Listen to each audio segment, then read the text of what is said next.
एक समय की बात है। एक झोपड़ी में एक बूढ़ी औरत रहती थी।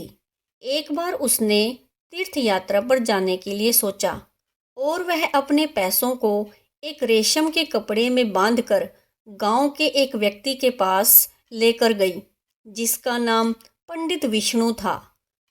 उसे पैसों की पोटली देते हुए कहती है, मैं तीर्थ यात्रा पर जा रही हूँ।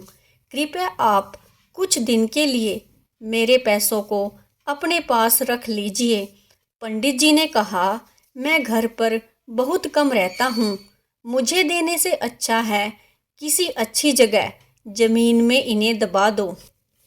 बूढ़ी औरत ने सोचा कि वह अपने घर के पास आम के पेड़ के नीचे इस पोटली को दबा देगी।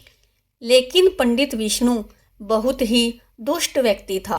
वह बूढ़ी औरत को पैसे की थैली को दबाते हुए पेड़ के पीछे से छिपकर देख रहा था।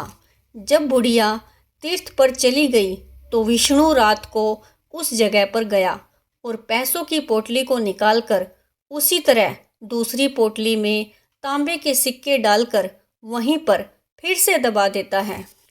जब बुढ़िया तीर्थ यात्रा से वापस आई तो उसने आम के पेड़ के नीचे छिपाए पैसों की पोटली को निकाला और देखा कि उसकी थैली और सिक्के बदले हुए होते हैं, जिसे देखकर बुढ़िया फूट फूट कर रोने लगती है।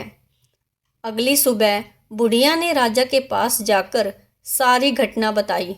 राजा ने अपने राज्य के दर्जी को बुलाया। बुढ़िया से मिली थैली को दिखाते हुए पूछा, यह थैली तुमसे किसने बनवाई थी? दर्जी ने उस थैली को देखते ही पहचान लिया और उसने पंडित विष्णु के बारे में बताया।